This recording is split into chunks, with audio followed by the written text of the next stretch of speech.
नमस्कार, मी किरण नकाशे, मनसे उपविभाग अध्यक्ष, दहिसर विधानसभा। आज मला एका महत्त्वाच्या विषयावर तुमच्याशी संवाद साधायचा आहे। विषय आहे आपल्या हक्काच्या सार्वजनिक उद्यान आयुक्तांना लेखी पत्र दिलं। हे आहे ते पत्र। 48 तासांचा अल्टिमेटम देखील दिला। तर सहाय्यक आयुक्तांसोबत आमची मीटिंग झाली। तिथे त्यांनी तोंडी आदेशही दिले की महापालिकेचं नाव तातडीने लावा। तिथे पोलीसही उपस्थित होते। आज या घटनेला 8 दिवस उलटलेत। बागेवर महापालिकेचं नाव न लावता तिथे फक्त स्वतःचं मार्केटिंग करण्याचं काम काही लोक करत आहेत। सकाळी घराबाहेर पडल्यापासून रात्री घरी जाईपर्यंत फक्त कमळ आणि भाजपच दिसावं या उद्देशाने जनतेची दिशाभूल सुरू आहे। आणि तर बुधवार दिनांक 29 एप्रिल 2026 रोजी सायंकाळी बरोबर 5 वाजता महाराष्ट्र नवनिर्माण सेना स्वतः हे नाव बदलेल। पालिकेने आम्हाला हलक्यात घेण्याची चूक करू नये। आतापर्यंतचा अल्टिमेटम हा माणुसकीच्या आधारावर आणि पोलिसांच्या मध्यस्थीवर होता। पण जर प्रशासन सुधारणार नसेल तर आता पालिकेचं नाव लागणार आणि गोपाळ शेट्टी यांचं नाव उतरणार। महापालिकेच्या उद्यानावर त्यांचंच नाव लावण्यासाठी जर आमच्यावर केस केली तर यापेक्षा मोठा विनोद दुसरा नसेल। अनेक वर्षापासून एका उद्यानाचं विकास काम झाले असून त्याचा खूप चांगल्या पद्धतीने त्याचा देखरेख लोकहितासाठी करीत आहेत। ते मधल्या काळात माझ्या खासदार फंडातून एक छोटासा काम करण्यात आलं।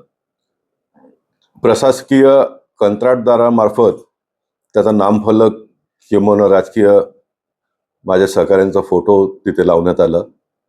कदाच नामफलक किंवा फोटो छोटा मोठा हे झाला असेल, परंतु अशा प्रकारची व्यवस्था संपूर्ण मुंबई शहरात सर्व राजकीय पक्षातल्या नेत्यांमार्फत किंवा निवडून आलेल्या प्रतिनिधींमार्फत करण्यात येत असं।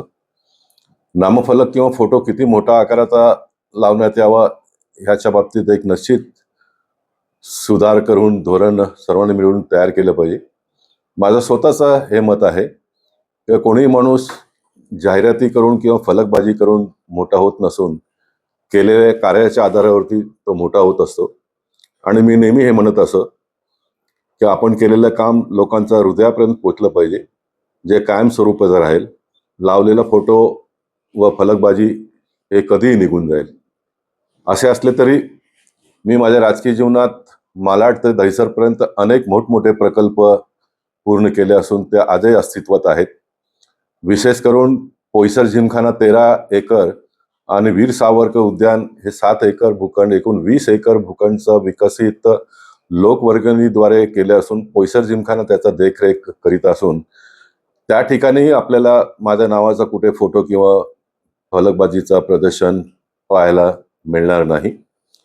असे असले तरी काही तक्रारदारांनी माझ्या ह्या कामाच्या बाबतीत पोलिसात तक्रार केली असून मी स्वतः पालिका प्रशासन व पोलीस उपायुक्तांना पत्र लिहून उचित असे कारवाई करण्यास सुचविले आहे। येणाऱ्या काही दिवसात जर पोलिसांनी पालिका प्रशासनामार्फत कोणताही कारवाई न झाल्यास मी स्वतः माझ्या नावाचा फोटो व फलक बाजी सर्व काढण्याचा प्रयत्न करीन।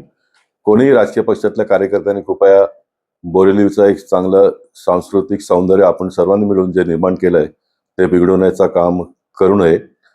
आणि जर कोणी केलंच तर भारतीय जनता पक्षाच्या कार्यकर्त्यांना हात जोडून माझं निवेदन आहे, आपण त्याचा कृपया प्रतिकार करू नका। आपण सर्वांनी मिळून बोरिवलीचा वैभव आणखीन मोठा करण्याचा प्रयत्न करूया। आपण सर्वांना पुन्हा एकदा खूप खूप शुभेच्छा। धन्यवाद। भारत माता की जय। जय महाराष्ट्र। जय श्रीराम। जय श्रीराम।